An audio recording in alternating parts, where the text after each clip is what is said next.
ఈరోజు మనము దేవుని వాక్యాన్ని ధ్యానం చేసుకుందాం. ఈ ఉదయకాల సమయంలో ప్రభు మనలను ప్రేమించి ఆయన పాద సన్నిధిలో ఈ రీతిగా మనతో మాట్లాడుచున్నటువంటి విలువైన మాటలను వినటానికి మన ప్రభు మనకు సమయాన్ని ఇచ్చి ఉన్నారు. అందును బట్టి దేవునికి వందనాలు తెలియజేస్తున్నాను. హల్లెలూయా. వాక్య భాగముగా మనం చూసినట్లయితే మన అంశము ధరించుకొనుడి అనే అంశం మీద మనం ఈరోజు ధ్యానం చేసుకుందాం. మన అంశ భాగం ఏంటి? ధరించుకొనుడి అనే అంశం మీద మనము ధ్యానం చేసుకుందాం. మూల వాక్యముగా కొరింథీయులకు రాసినటువంటి మొదటి పత్రిక 15వ అధ్యాయము, కొరింథీయులకు రాసిన మొదటి పత్రిక 15వ అధ్యాయము 46వ వచనం నుంచి 49వ వచనం వరకు ఈ రీతిగా వ్రాయబడి ఉన్నది. ఆత్మ సంబంధమైనది మొదట కలిగినది కాదు, ప్రకృతి సంబంధమైనదే మొదట కలిగినది, తరువాత ఆత్మ సంబంధమైనది. మొదటి మనుష్యుడు భూ సంబంధి అయి మంటి నుండి పుట్టినవాడు, రెండవ మనుష్యుడు పరలోకము నుండి వచ్చినవాడు. మంటి నుండి పుట్టినవాడెట్టివాడో మంటి నుండి పుట్టినవారును అట్టివారే. పరలోక సంబంధి ఎట్టివాడో పరలోక సంబంధులను అట్టివారే.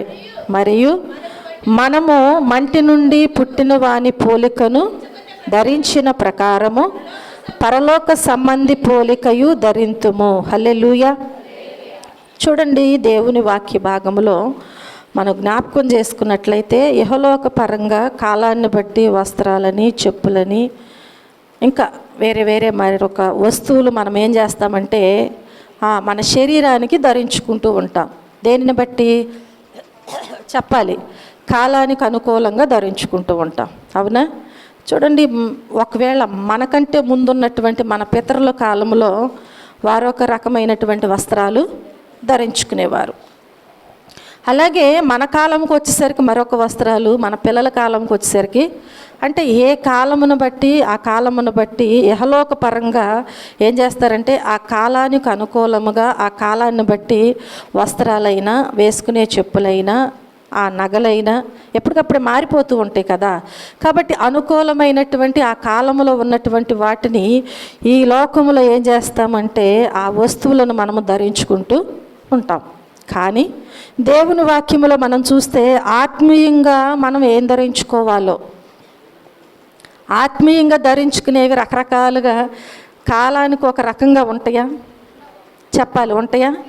ఉండదు. దేవుడు ఎప్పుడు ఒకే దేవుడు, బైబుల్ ఎప్పుడు ఒకటే బైబుల్.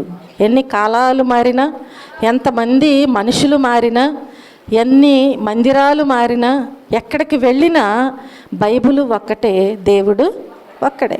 కాబట్టి ప్రియమైన దేవుని బిడ్డలారా, ఆత్మీయంగా మనం ఏం ధరించుకోవాలో ఈరోజు బైబిల్ గ్రంథం నుండి కొన్ని విషయాలు నేను మీకు తెలియచేయాలని నేను మీ అందరికీ మనవి చేస్తున్నాను. ఈరోజు మనం వింటున్నటువంటి మనమందరం కూడా ఏం ధరించుకోవాలి అనేది కొన్ని విషయాలు నేను మీకు తెలియచేస్తాను. చూడండి, మొదటగా మనం చూస్తే మనం ఏం ధరించుకోవాలంటే ఈ లోకంలో యేసుక్రీస్తును ధరించుకోవాలి. ఏం ధరించుకోవాలి? చెప్పాలి అందరూ. ఏం ధరించుకోవాలి? యేసుక్రీస్తును మనము ధరించుకోవాలి. చూడండి, రోమీలకు రాసినటువంటి పత్రికలో దేవుని వాక్యములో మనం జ్ఞాపకం చేసుకుంటే, రోమీలకు రాసిన పత్రిక 13వ అధ్యాయము 14వ వచనములో మనం చూస్తే, మెట్టుకు ప్రభువైన యేసుక్రీస్తును ధరించుకొనిన వారై శరీరేచ్ఛలను నెరవేర్చుకొనుటకు శరీరము విషయమై ఆలోచన చేసుకొనకుడి. హల్లెలూయా, హల్లెలూయా. ఈ వచ్చిన భాగంలో ఎవరిని ధరించుకోవాలని వ్రాయబడి ఉంది? చెప్పాలి, ఎవరిని ధరించుకోవాలి? మన ప్రభువు అయినటువంటి యేసుక్రీస్తును ధరించుకొనిన వారిగా ఉండాలంట. అలా ఎప్పుడైతే యేసు ప్రభువుని మనం ధరించుకుంటామో అప్పుడు మనం ఏం చేయము? శరీరేచ్ఛలను నెరవేర్చుకొనుటకు శరీరము విషయమై ఆలోచన చేసి కొనకుడి. హల్లెలూయా. ఎప్పుడు చేసుకోకూడదు? ఇంకా చెప్పాలి.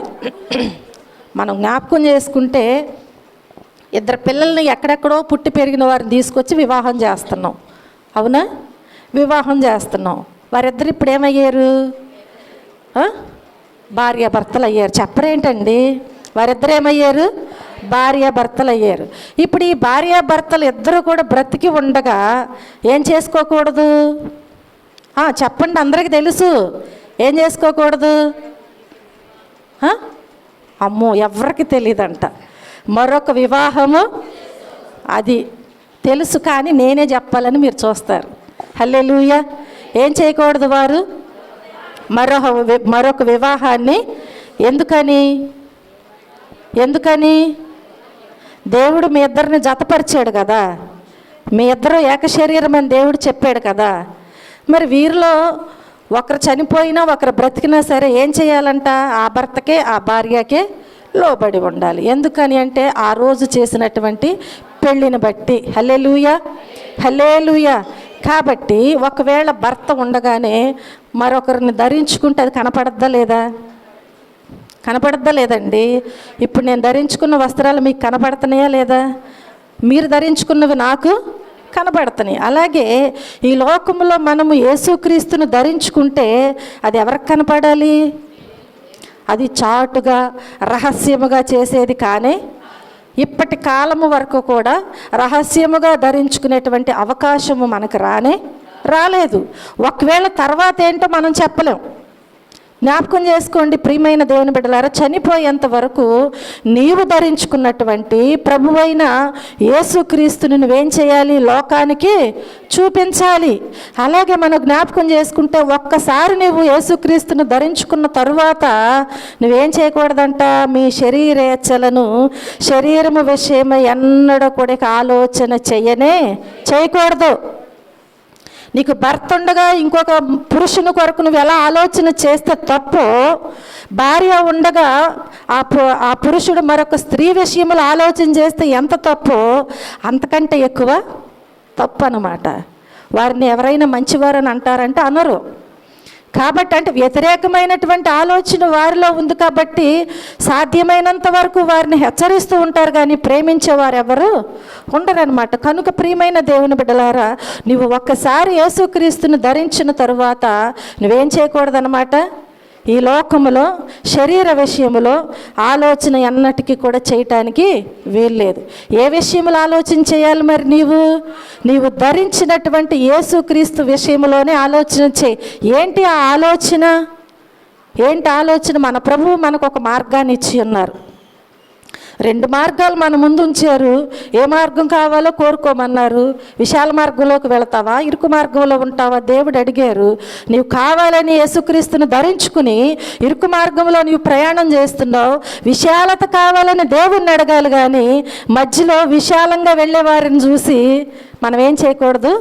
ఆశపడకూడదు. అంటే నీ శరీరంలో ఆ ఆలోచన రాకూడదు. హల్లెలూయా.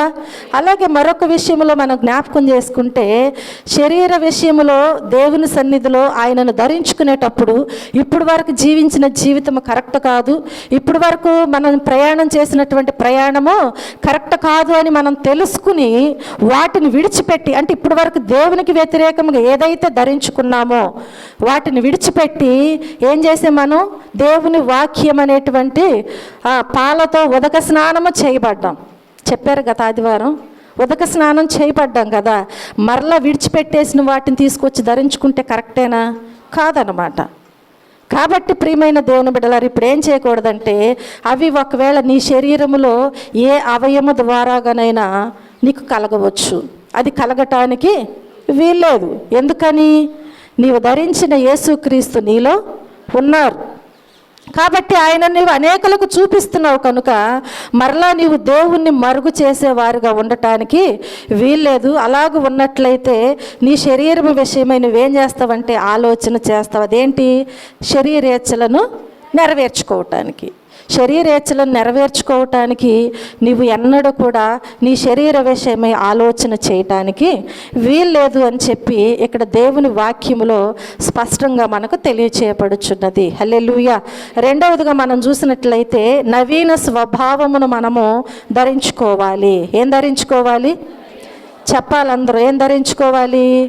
నవీన స్వభావమును మనము ధరించుకోవాలి. ఎఫెసీయులకు రాసిన పత్రిక 4వ అధ్యాయము 24వ వచనములో మనం చూస్తే దేవుని వాక్యములో, నీతియు యథార్థమైన భక్తియు గలవారై దేవుని పోలికగా సృష్టింపబడిన నవీన స్వభావమును ధరించుకొనవలెను. హల్లెలూయా. యేసుక్రీస్తుని నీవు ధరించుకున్న తరువాత నీలో ఏముండాలంట? నీతియు యథార్థమైన భక్తియు కలిగి దేవుని పోలికగా సృష్టింపబడినటువంటి నీవు ఏ స్వభావం ఉండాలంట? ఏ స్వభావాన్ని ధరించుకోవాలంట? నవీన స్వభావమును మాత్రమే ధరించుకోవాలి. అంటే పాత స్వభావము, పాత ఆలోచనలు, పాత కోరికలు ఇవేవి కూడా ఉండటానికి వీల్లేదు. నువ్వు నూతన సృష్టిగా మార్చబడ్డావు కాబట్టి ఇప్పుడు నీలో ఏ ఆలోచనలు ఉండాలి? చెప్పాలి, ఏ ఆలోచనలు ఉండాలి? కాబట్టి ఇప్పుడు నువ్వేం ధరించుకోవాలంట? నవీన స్వభావమును నీవు ధరించుకొనవలెను అని దేవుడు మనకు సెలవిస్తున్నారు. నవీన స్వభావము అంటే, నవీన స్వభావము అంటే నవీన పురుషుడు. ఎవరు అంటే మన ప్రభువైన యేసుక్రీస్తు. ఆయన స్వభావము ఎలాంటిది మనం గుర్తిస్తేనే ఆయనను మనం ధరించుకోగలుగుతాం. ధరించుకున్న తరువాత ఈ స్వభావం మనలోనికి రావాలి. ఏ స్వభావము? నవీన స్వభావము మనలోనికి రావాలి. హల్లెలూయా. ఎప్పుడు వస్తుంది ఈ నవీన స్వభావం మనలోకి? ఎప్పుడు వస్తుందండి?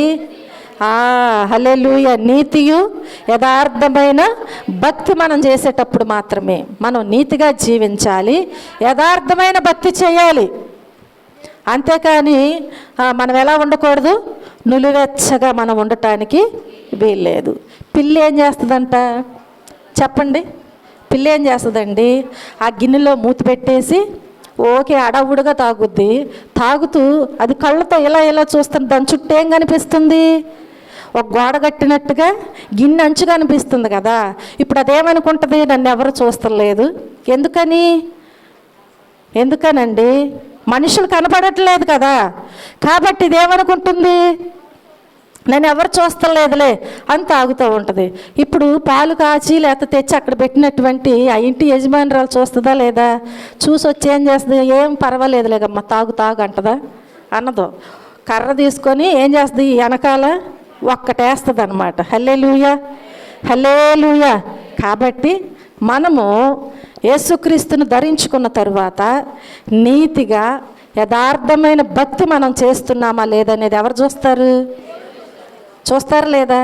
పని కట్టుకుని మీ మీద ఏదైనా సీసీ కెమెరాలు మీ ఇళ్ళ చుట్టూ పెట్టి మేము చూడం కదా. అవునా కాదా? చూడరు ఎవరు.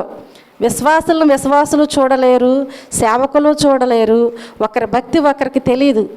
ఎవరు చూస్తారు అంటే నీవు ధరించుకున్నటువంటి మన ప్రభువైన యేసుక్రీస్తు తప్పకుండా నువ్వు యథార్థమైనటువంటి భక్తి చేస్తున్నావా లేదనేది ఆయన చూస్తారు. హల్లెలూయా. మూడవదిగా మనం జ్ఞాపకం చేసుకుంటే ఏం ధరించుకోవాలంటే ప్రేమను ధరించుకోవాలి. ఏం ధరించుకోవాలి? ప్రేమను ధరించుకోవాలి. చూడండి, కొలస్సీలకు రాసినటువంటి పత్రిక 3వ అధ్యాయము 14వ వచనంలో మనం జ్ఞాపకం చేసుకుంటే, వీటన్నిటిపైన పరిపూర్ణతకు అనుబంధమైన ప్రేమను ధరించుకొనుడి. హల్లెలూయా, హల్లెలూయా. చెప్పరేంటండి? హల్లెలూయా. ఏం ధరించుకోవాలంట? మనం ఏం ధరించుకోవాలి? ప్రేమను ధరించుకోవాలంట. ప్రేమను ఎలా ధరించుకుంటారు చెప్పాలి. ఇద్దరు ప్రేమికులు ఉన్నారంటే వారి ప్రేమను వారు ఒకరికొకరు పంచుకుంటూ ధరించుకుంటూ ఉంటారు. అవునా కాదండి? చెప్పరేంటండి? ధరించుకుంటూ ఉంటారు. వారే కాదు, భార్యాభర్తలు ప్రేమగా ఉండే వాళ్ళు ఉంటారు, చక్కగా వాళ్ళు కూడా ధరించుకుంటారు, ఏం పర్వాలా. అలాగే మనం జ్ఞాపకం చేసుకుంటే దేవుని వాక్యములో ఏమని సెలవిస్తుంది అంటే, ఏమని మాట్లాడుతుంది అంటే, ప్రేమను మనం అందరమునంట వస్త్రాల్లాగా ధరించుకోవాలంట. హల్లెలూయా. మనం ఒకవేళ ప్రేమను చూపించాలంటే, ఈరోజు సండే కదా, మంచి ఏదైనా వంటకం రెడీ చేసినప్పుడు మన ప్రేమను పంచుకోవటానికి ఏం చేస్తారు? ఫ్రెండ్లకో, పక్కింటి వారికో, తెలిసిన వారికో, లేదంటే బంధువులకు ఏం చేస్తారు? కొంచెం గిన్నెలో పెట్టి ఆ వండినటువంటి దానిని తీసుకెళ్ళి పెడుతూ ఉంటారు. ఏమంటారు దాన్ని? ప్రేమ. అర్థమైందా? కానీ రేపు ఆ వండుకున్నప్పుడు ఏం చేస్తుంది? నువ్వు గిన్నెలో సగం వేసిస్తే సగానికి పైగా వేసి నీకు ఇచ్చేస్తుంది. ఇది ప్రేమ ఎలా అవుతుంది? అవుతుందా? అవుతుందా? చెప్పాలండి. అవుతుందా? అవ్వదు. ఉన్నవారికి తీసుకెళ్ళి నువ్వు వండి పెడితే నీది ప్రేమ ఎలా అవుతుంది కదా? కాబట్టి ఇది ఏమవుతుంది అంటే పెట్టిన వారికి అట్టు పెట్టిన అమ్మకి సామెత కంటిన్యూ అవుతుంది అంతే. అంతేగాని ఇది ప్రేమ అనేది మాత్రం కాదనమాట. కాబట్టి ప్రియమైన దేవుని బిడ్డలారా, కానీ ఇక్కడ దేవుని వాక్యములు ఏమని సెలవిస్తుంది అంటే యేసుక్రీస్తు, మన ప్రభు అయిన యేసుక్రీస్తును ధరించుకున్నటువంటి ప్రతి ఒక్కరునంట ఏం ధరించుకోవాలంట? ప్రేమను కూడా ధరించుకోవాలంట. ఏం ధరించుకోవాలి? ప్రేమను. ఎందుకని? మన ప్రభువు ప్రేమ కలిగినటువంటి దేవుడు. హల్లెలూయా.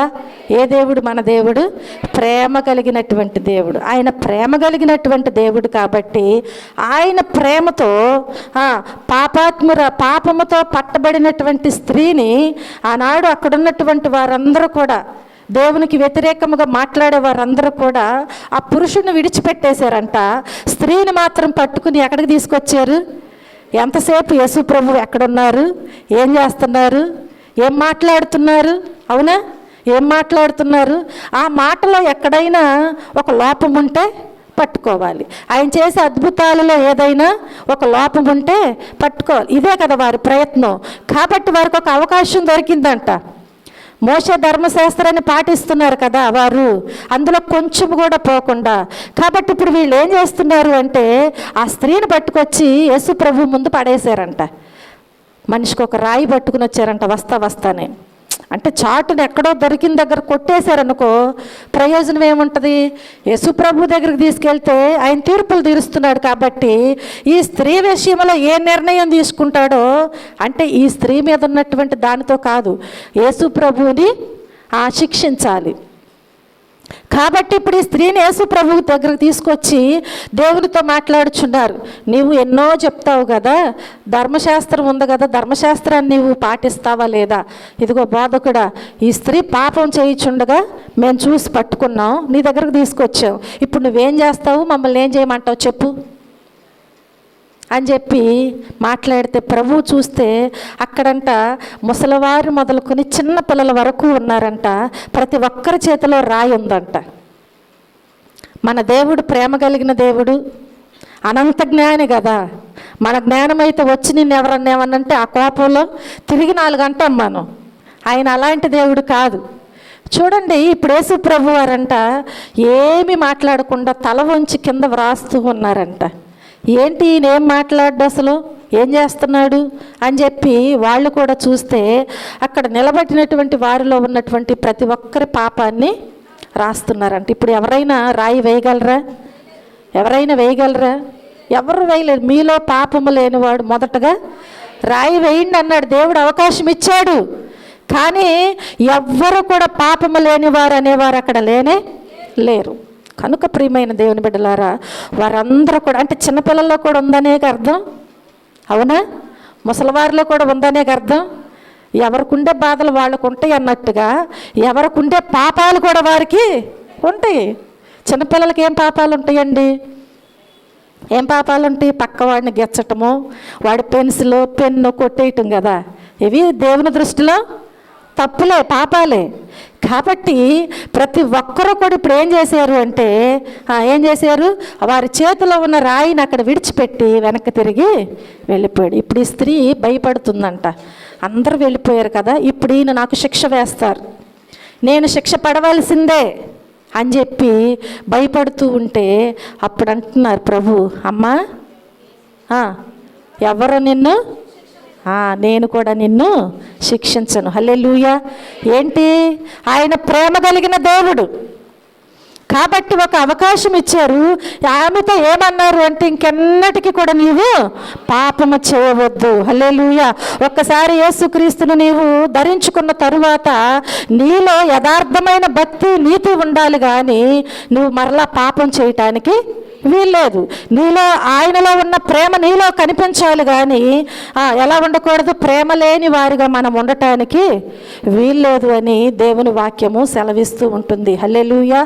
కాబట్టి వీటన్నిటిపైన పరిపూర్ణతకు అనుబంధమైన ఏంటంటే ఇది ఇప్పటి వరకు మనం చెప్పుకున్నటువంటి వాటన్నిటిపైనంట పరిపూర్ణతకు అనుబంధమైన ప్రేమను మనం ధరించుకోవాలి. అంటే ప్రేమ ఉంటే ఇప్పుడు నీలో ఏం కలుగుతుంది, ఒక పరిపూర్ణత అనేది వస్తుంది. ఏంటి ఆ విషయాలు అంటే, దేవుని చేత ఏర్పరచబడిన వారును పరిశుద్ధులను ప్రియులునైన వారికి తగినట్లు మీరు జాలిగల మనస్సును, దయాళత్వమును, వినయమును, సాత్వికమును, దీర్ఘశాంతమును ధరించుకొనుడి.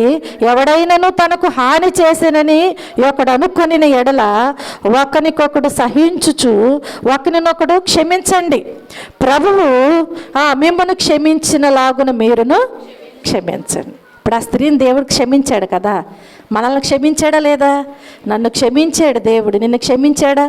మనల్ని క్షమించబట్టే ఈరోజు మనము దేవుని సన్నిధిలో ఇలాగూ ఉండగలుగుతున్నాం.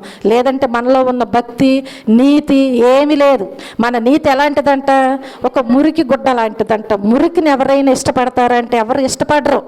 మురికి గుడ్డను ఎవరైనా ధరించుకుంటారంటే ఎవరు ధరించుకోరు.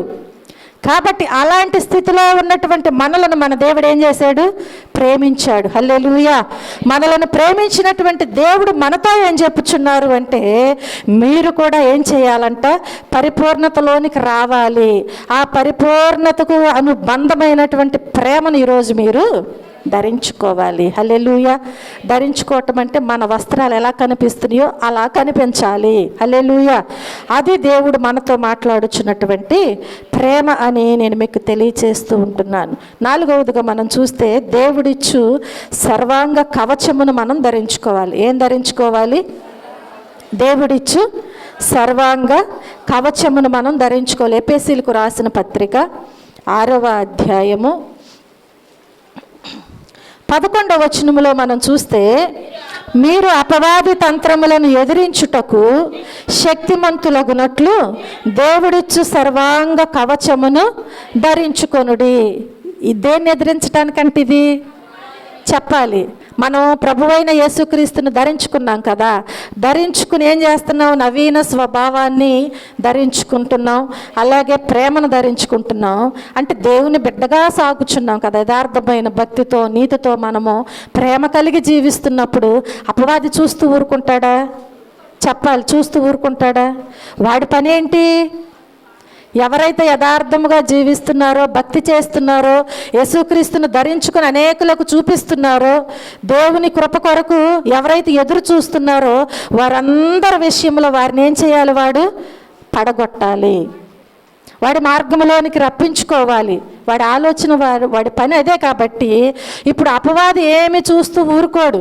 ఒక దేశం మీదకి మరొక దేశము యుద్ధం ప్రకటించి, యుద్ధం అయిపోయిన తర్వాత కొన్ని సంవత్సరాలు అయిన తర్వాత మరలా యుద్ధాలు ఎందుకు వస్తున్నాయి చెప్పాలి? అవకాశం కోసం చూస్తూ ఉంటున్నారు.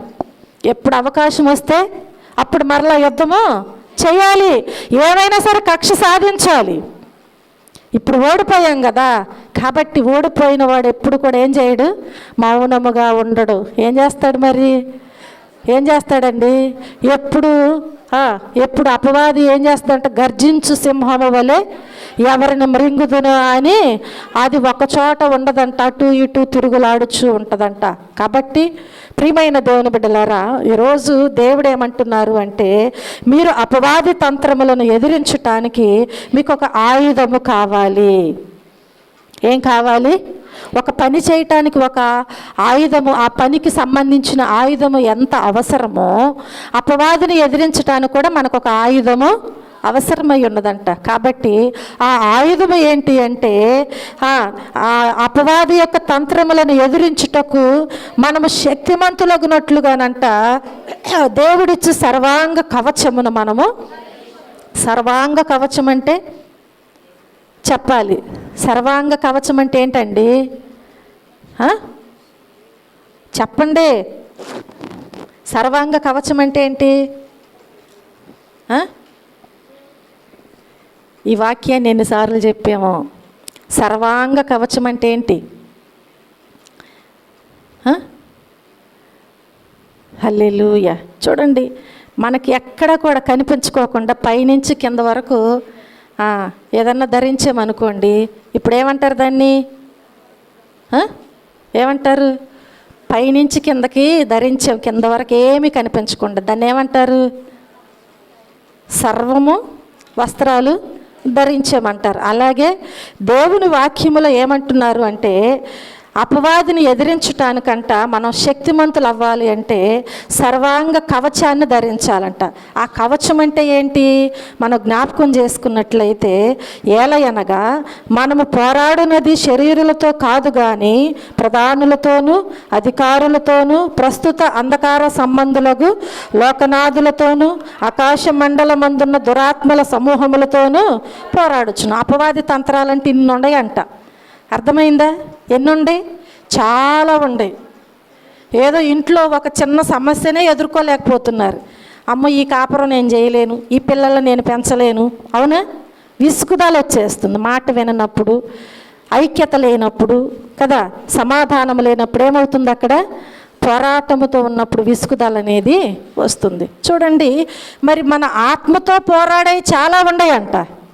వీటన్నిటితో పోరాడాలి కాబట్టి ఇప్పుడు దేవుడు ఏమంటున్నారు అంటే, అందుచేతను మీరు ఆపద్దినమందు వారిని ఎదిరించుటకును సమస్తము నెరవేర్చిన వారై నిలువబడుటకు శక్తిమంతులగునట్లు దేవుడిచ్చు సర్వాంగ కవచమును ధరించుకొనుడి అంటున్నారు. అది ఎలాగనగా, దేవుడిచ్చు సర్వాంగ కవచం అంటే ఏంటి? చదవండి, ఇప్పుడు అక్కడ ఉంటుంది. ఏంటి? మీ నడుమునకు సత్యమని దట్టి కట్టుకోవాలి, నీతి అని మైమరువు తొడుక్కోవాలి, పాదములకు సమాధాన సువార్త వలనైన సిద్ధ మనసు అనే జోడును తొడుక్కోవాలంట. అంటే ప్రభువైన యేసుక్రీస్తును ధరించుకున్నాక ఇంక కొన్ని ధరించుకోవాలంట. అర్థమవుతుందా? ఏం ధరించుకోవాలి? యేసుక్రీస్తుని ధరించుకుంటే ఆయనే కాపాడతాడులంటే కుదరదు. నీకు దేవుడు ఒక ఇల్లు ఇచ్చాడు, ఆ ఇంట్లో దీపం పెట్టడానికి ఒక స్థలం ఇచ్చాడు, అది ఆరిపోకుండా ఉండటానికి ఏం చేయాలనేటువంటి జ్ఞానం నీకు ఇచ్చాడు దేవుడు. ఇచ్చాడా లేదా? ఇచ్చాడు. అందుకని దీపం బుడ్లకి ఏముండేవి? గ్లాసులు ఉండేవి. ఎందుకని? గాలి వేసినప్పుడు అది ఆరిపోకుండా ఉండటానికి. దాన్ని ఇప్పుడు మనం ఏం చేయాలి? ఎప్పుడు కూడా కాపాడుకుంటూ ఉండాలి. దీపం వెలగాలంటే ఆయిల్ పోయాలి, వెలుగు రావాలంటే గ్లాసుని క్లీన్ చేస్తూ ఉండాలి. కాబట్టి దేవుడు ఈ రీతిగా ఆ జ్ఞానముతో ఎలా మనము దీనిని కాపాడుకోవాలో తెలియచేసినప్పుడు మనం చేస్తున్నామో, అలాగే యేసుక్రీస్తుని ధరించుకున్న తరువాత మనము అంట కొన్ని ధరించుకోవాలంట. ఎందుకని అంటే అపవాదిని ఎదిరించటానికి, వాడిని గుర్తించటానికి, వాడితో మనము జయం పొందటానికంట ఏం ధరించుకోవాలి అంటే, యేసుక్రీస్తును ధరించుకున్నంత మాత్రాన సత్యము, నీతి, భక్తి, యథార్థత ఇవేవి ఉండని అంటే రక్షణ పొంది బాప్తీసం తీసుకుంటే ఇవన్నీ వచ్చేస్తాయనే గ్యారంటీ లేదు. అర్థమవుతుందా? ఆయన్ని ఎలా ధరించుకున్నావు ఇవి కూడా నువ్వు ధరించుకోవాలంట. అప్పుడే నీకు ఏం తొడుక్కున్నట్టుంటుంది? సర్వాంగ అంటే పరిపూర్ణతలోనికి వచ్చావు నీవు. అవి ఏం ధరించుకోవాలని సెలవిచ్చారు, చదివారు కదా. సత్యాన్ని ధరించుకోవాలంట. దేవుణ్ణి ధరించుకున్నాక ఏం ధరించుకోవాలి? మనలో ఏం కనపడాలి? సత్యం కనపడాలి. అసత్యం అనేది ఉండటానికి వీల్లేదు. ఇంకా ఏం కనిపించాలి? చెప్పాలి. ఇంకేం కనిపించాలి? నీతి కనిపించాలి. ఇంకా ఏం కనిపించాలి? సమాధానము కనిపించాలంట. ఇవన్నీ కాక ఇంకా చాలా ఉండేలేండి. కాబట్టి ప్రియమైన దేవుని బిడ్డలారా, దేవుని పనిలో ముందుకు సాగుచున్నటువంటి మనము, దేవుని బిడ్డలుగా పిలువబడుచున్నటువంటి మనము, యేసుక్రీస్తుని ధరించుకున్నటువంటి మనము ఆయన చూపిస్తేనే కాదంట, మనలో కొన్ని అనేకులకు కనబడాలి. మనలో ఏమవ్వాలి? సర్వాంగ కవచమును ధరించుకుని అనేకులకు మనం ఏం చేయాలన్నమాట? చూపించే వారముగా ఉండాలి అని ప్రభువు పేట నేను మీకు మనవి చేస్తున్నాను. ఇవి ధరించుకుంటేనే ఎవరిని ఎదిరించగలుగుతాము? అపవాదిని ఎదిరించగలుగుతాం. అంతేగాని నేను రక్షణ పొందాను, బాప్తీసం తీసుకున్నాను, ఈ బలహీనతలు నాకు ఎందుకు వచ్చినాయి, ఈ శోధన ఎందుకు వచ్చింది, ఈ బాధ ఎందుకు వచ్చింది, నా ఇంట్లో ఈ నష్టం ఎందుకు కలిగింది కదా, నా ఇంట్లో ఈ గొడవలేంటి, ఈ పోట్లాటలేంటి, దేవుడు ఎందుకు నా ప్రార్థన ఆలకించట్లేదు, దేవుడి మీద పెట్టడానికి వీల్లేదు. నేను మీకు ముందే చెప్పాను కదా, ఒక దీపం ఉందంటే అది వెలిగించబడాలంటే దానిలో ఆయిల్ పోయాలి, ఆ కాంతి మనకు రావాలంటే గ్లాసుని అలాగే దేవుని ధరించుకున్నావు నీవు, దీపాన్ని కొనుక్కున్నటువంటి నీవు ఆ వెలుగును ఎలా చేస్తే మనం చూడగలుగుతామనేటువంటి ఆ పని నువ్వు ఎలా చేస్తున్నావో, దేవుని ధరించుకున్న నీవు కూడా ఏం చేయాలన్నమాట, నీకు వస్తున్న శ్రమలు, శోధనలు, సమస్యలు ఏవైనా కావచ్చు, అపవాది ఏ రీతిగానైనా నిన్ను ఇబ్బందులు పెట్టవచ్చు, కానీ వాడిని ఎదిరించాలంటే ఆ సర్వాంగ కవచమును నీవు ధరించుకోవాలి. గాల్లో దీపం పెట్టి దేవుడే కాపాడతాడంటానికి వీలు లేదు. హల్లెలూయా, హల్లెలూయా. ఐదవదిగా మనం చూసినట్లయితే మనం ఏం ధరించుకోవాలంటే వినయమును ధరించుకోవాలంట. ఇలాంటి వస్త్రాలు ఎక్కడన్నా ఉంటాయా చెప్పాలి. ఏం ధరించుకోవాలి? వినయమును ధరించుకోవాలి. చూడండి, కొలసీలకు రాసినటువంటి పత్రిక 3వ అధ్యాయము 12వ వచనములో మనం జ్ఞాపకం చేసుకుంటే, కాగా దేవుని చేత ఏర్పరచబడిన వారును పరిశుద్ధులను ప్రియులునైన వారికి తగినట్లు మీరు జాలిగల మనస్సును, దయాళుత్వమును, వినయమును, సాత్వికమును, దీర్ఘశాంతమును ధరించుకొనుడి. హల్లెలూయా, హల్లెలూయా. ఇప్పుడు ఒకవేళ యూత్ పిల్లలు డ్రెస్ కుట్టించుకోవాలనుకోండి, మోడల్గా వస్తున్నాయి కదా, అన్ని రకాలు కలిపి ఒక ఫ్రాక్ కుట్టించుకుంటున్నారు. ఇప్పుడు దీనిలో ఎన్ని కలర్స్ కనిపిస్తున్నాయి? అది కొంచెం వేసి కుట్టిస్తున్నారు కదా. ఇప్పుడు దాన్ని ఏమంటారు? అమ్మో చాలా బాగుంది, దీనిలో ఎన్ని కలర్స్ ఉన్నాయో. అవునా? ఏంటండి అలా చూస్తారు? ఉంటున్నాయా లేదా? ప్లెయిన్గా ఉండే వేరు, అన్ని కలర్స్ కలిగి ఉన్నాయి వేరుగా ఉంటున్నాయి కదా. కాబట్టి దానిని చూసి మురుసుకుంటూ చాలా బాగుందంట చూసేవారమే, తెచ్చుకున్న వారు కూడా ఏం చేస్తారు? ఇది చాలా బాగుందని అనుకుంటారు. అలాగే దేవుడు ఏమని సెలవిస్తున్నారంటే మనం ఏం ధరించుకోవాలంట? వినయమును ధరించుకోవాలంట. ఇన్ని మేము ఎక్కడ ధరించుకుంటాం? ఒక్కసారే మనకు 10 డ్రెస్సులు ఉన్నాయి అనుకోండి, లేదా 10 చీరలు ఉన్నాయి, 10 ప్యాంట్ షర్ట్లు ఉన్నాయి. ఒక్క రోజునే ఒకదాని మీద ఒకటి ఎవరైనా వేసుకోగలరా? వర్షం వచ్చినప్పుడు మాత్రం ఏం చేస్తారు? డ్రెస్ మీద వర్షం వచ్చినప్పుడండి తడవకుండా ఏం చేస్తారు? రైన్ కోట్ వేసుకుంటారు, అది రెండో డ్రెస్. అంతకు మించి ఎవరైనా వర్షం వచ్చినప్పుడు అది కాకుండా ఎవరైనా షర్టు మీద షర్టు, ప్యాంటు మీద ప్యాంటు, లేదంటే చీర మీద చీర, డ్రెస్ మీద డ్రెస్ వేసుకొని ఎక్కడికన్నా వెళ్ళారనుకోండి, వర్షం వచ్చినప్పుడు వేసుకుంటే ఎవరేమనరు. మామూలుగా వేసుకుని వెళ్తే ఏమంటారు చెప్పండి? ఈడికేదో పెచ్చబెట్టింది, ఈడికే ఉన్నాయా ఏంటి 2 షర్ట్లు, ఏమకే ఉన్నాయా ఏంటి 2 చీరలు అంటారా లేదా? మన ముందు అనిపోయిన మనసులు అందరూ చెప్పుకుంటూనే ఉంటారు. కొంతమంది హేళన చేయొచ్చు, దీనికి పిచ్చి పెట్టింది అనుకుంటాని రకరకాలుగా అంటూ ఉంటారు. కాబట్టి మనం మనుషులుగా జ్ఞానము కలిగిన వారం కాబట్టి ఏం చేస్తాం? ఒక డ్రెస్సు, ఒక చీర, ఒక ప్యాంటు షర్టే వేసుకుంటాం. అంతేగాని ఉన్నాయి అని చెప్పి 10 వేసుకొని వెళ్ళం. కానీ బట్టలు ఒక డ్రెస్సే వేసుకోవచ్చు. కానీ దేవుడు అంటున్నారు కదా, నన్ను ధరించుకున్న తర్వాత ఇంకా చాలా ధరించుకోవాలంటున్నారు. రోజుకొకటి ధరించుకుంటే కుదరదండి, మళ్ళీ రోజుకొకటి ధరించుకుంటే కుదరదు. ఈరోజు ఇడిచేసి రేపు ఉతికేసి మరలా ఉతికిని కట్టుకుంటారు కదా, అలా కుదరదంట. ఏం చేయాలి? యేసుక్రీస్తుని నువ్వు ఎప్పుడైతే ధరించావో అప్పుడు ఇవన్నీ కూడా నీలో కనిపించాలి. హల్లెలూయా, హల్లెలూయా. ఏమేమి కనిపించాలి? నవీన స్వభావము కనిపించాలి, ప్రేమ కనిపించాలి, సర్వాంగ, అది ఎవరిచ్చేది? దేవుడిచ్చు సర్వాంగ కవచము కనిపించాలి. ఇప్పుడు ఇంకా 5వదిగా చూస్తే ఏం కనిపించాలి? వినయము కనిపించాలంటే ఏం కనిపించాలి?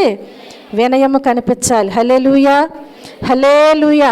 చూడండి, 6వదిగా మనం జ్ఞాపకం చేసుకున్నట్లయితే దేవుని వాక్యమును, ఖడ్గమును కూడా మనము ధరించుకోవాలి. ఏం ధరించుకోవాలి? దేవుని వాక్యమనే ఖడ్గాన్ని మనము ధరించుకోవాలి. చూడండి, ఎఫెసీయులకు రాసినటువంటి పత్రిక 6వ అధ్యాయము 17వ వచనములో మనం చూస్తే, మరియు రక్షణయను శిరస్త్రాణమును, దేవుని వాక్యమును, ఆత్మ ఖడ్గమును ధరించుకొనుడి. ఏం ధరించుకోవాలంట? వాక్యాన్ని కూడా ధరించుకోవాలంట. ఆ వాక్యం ఏంటి? ఆ వాక్యం ఏంటండి? వాక్యాన్ని ధరించుకోమన్నారని చెప్పి బైబిల్లో ఒక్కొక్క పేజీ చింపేసి చక్కగా అతికిచ్చేసి మనకి ఓకే ధరించుకోవటం కాదు. అర్థమవుతుందా? వాక్యమనే ఆత్మ ఖడ్గం అక్కడ వ్రాయబడి ఉంది.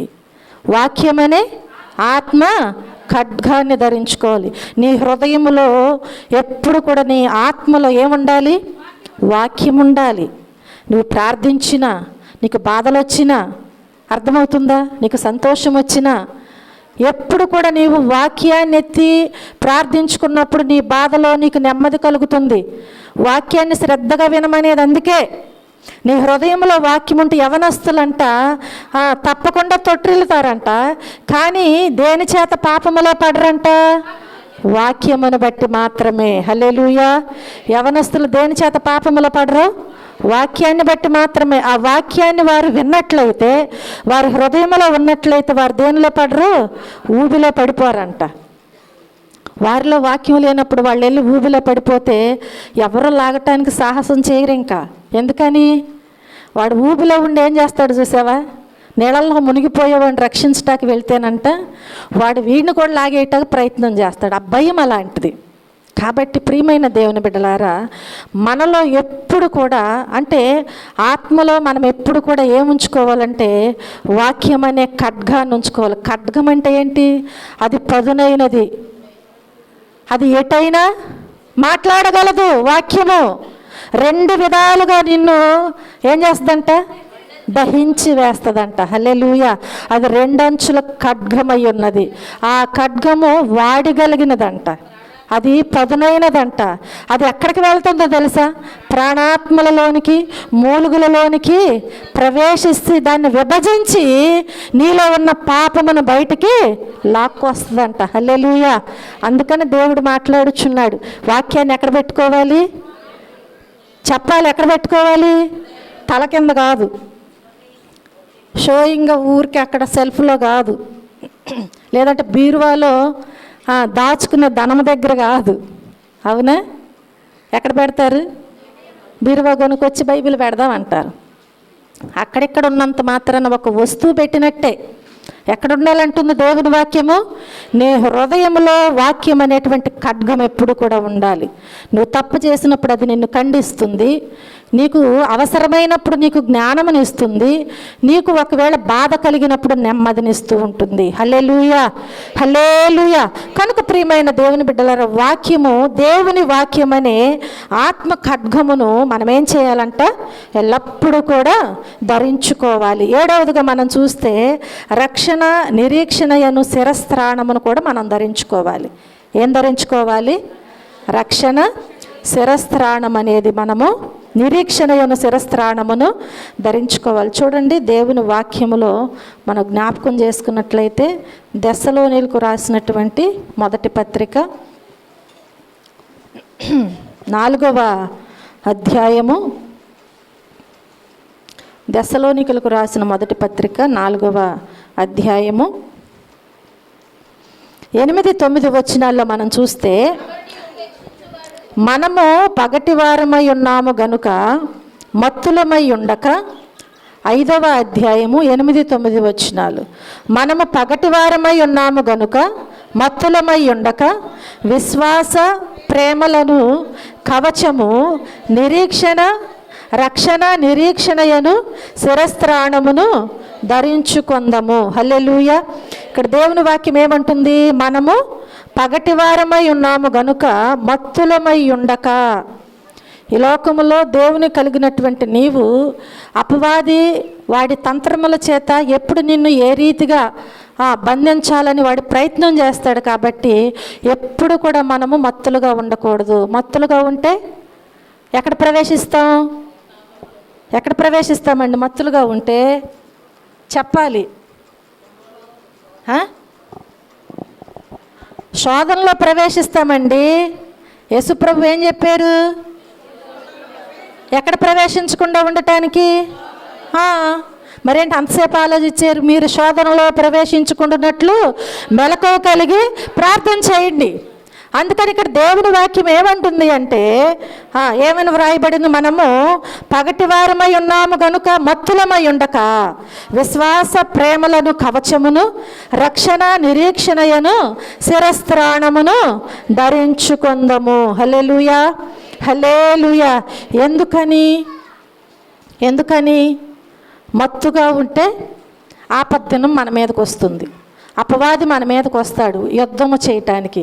కాబట్టి మనము మత్తులుగా ఉండకుండా ఏం చేయాలంటే ఎప్పుడు కూడా వాడు ఎప్పుడొచ్చి మన మీద అటాక్ ఇవ్వాలని అనుకున్నా మనం రెడీగా ఉండాలంట.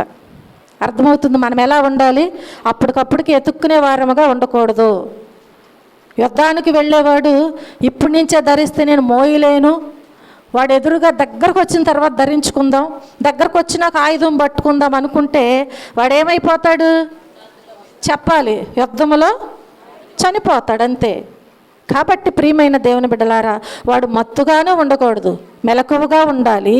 వాడు ఫుల్గా ఇచ్చినటువంటి ప్రతి దానిని ధరించుకోవాలి, ప్రతి ఆయుధమును పట్టుకోవాలి. అప్పుడే ఆ యుద్ధంలో జయం పొందుతాడు. హల్లెలూయా. కాబట్టి మన మీదకు వస్తున్నటువంటి వాటి విషయంలో కూడా దేవుని ధరించుకున్నటువంటి మనమంట మత్తులుగా ఉండకుండా విశ్వాస ప్రేమలనే కవచాన్ని రక్షణ నిరీక్షణయను శిరస్త్రాణమును మనం ధరించుకోవాలి. రక్షణ నిరీక్షణ అనేటువంటి శిరస్త్రాణము. రక్షణ పొందిన తరువాత నీలో ఏముండాలంటే ఒక నిరీక్షణ అనేది ఉండాలి. నిరీక్షణ లేని ఇతరుల వల్లే మనం ఉండటానికి వీల్లేదు. ఏంటా నిరీక్షణ? ఈ గ్రంథాల్లో మనం చూస్తే ఆ నిరీక్షణ ఏంటంటే, మన ఇంట్లో తల్లిదండ్రులైనా, భర్త అయినా, భార్య అయినా, పిల్లలైనా, స్నేహితులైనా, రక్త సంబంధులు ఎవరైనా చనిపోయినప్పుడు మనకు ఒక నిరీక్షణ ఉండాలి. ఏంటది? తిరిగి మరలా మనము కూడా వారిని చూస్తాము, ఒక నిరీక్షణ. అలాగే మనం జ్ఞాపకం చేసుకున్నట్లయితే రక్షించబడినటువంటి నీకు ఒక నిరీక్షణ ఉండాలి. ఆ నిరీక్షణ ఏంటంటే, అబ్రహాము దేవుని నమ్మిన తర్వాత ఆయనకు నిరీక్షణ ఉంది. ఆ నిరీక్షణ ఎలాంటి నిరీక్షణ?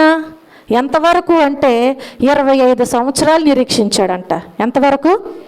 25 సంవత్సరాలు నిరీక్షించాడు. కాబట్టి దేవుడిచ్చినటువంటి కృపను ఆయన వృద్ధాప్యములో పొందుకున్నాడు. అలాంటి నిరీక్షణ మనకు ఉండాలి. రక్షించబడిన తర్వాత నీకు తొందరపాటు అనేది ఉండకూడదు. దేవుని మీద ఆధారపడు, ఒక నిరీక్షణ ఉంచు. అది ఏదైనా, పిల్లలైనా, ఇల్లైనా, లేదంటే నీకు కావాలి అనుకున్నది ఏదైనా, అది ఈ లోకములో భోగముల నిమిత్తము కాక నీ అవసరము నిమిత్తము నీవు దేవుణ్ణి ఏది అడిగినా ఒక నిరీక్షణతో అది నీవు పొందేంత వరకు ప్రార్థన చేయి. విసుకక నిత్యము ప్రార్థన చేయి. ఆ నిరీక్షణను ఉంచినట్లయితే ఒకానొకప్పుడు తప్పకుండా ఆ ఫలాన్ని నీవు పొందుకుంటావు. ఆ సమయంలో నీ అవసరత తీర్చబడుతుంది, అదేదైనా కావచ్చు. కాబట్టి ప్రియమైన దేవుని బిడ్డలారా, మన రక్షణ అలాంటి నిరీక్షణను కలుగు చేయాలి. అప్పుడే మనకేం కలుగుతుంది అంటే ఒక శిరస్త్రాణం అనేటువంటిది మనము ధరించుకుంటూ ఉంటాం. అది ఎవరు అంటే మన ప్రభువైన యేసుక్రీస్తు అయి ఉన్నారు. హల్లెలూయా, హల్లెలూయా. అట్టి కృపా భాగ్యము ఈరోజు మనందరికీ మన ప్రభువు అనుగ్రహించునుగాక. ఆమేన్.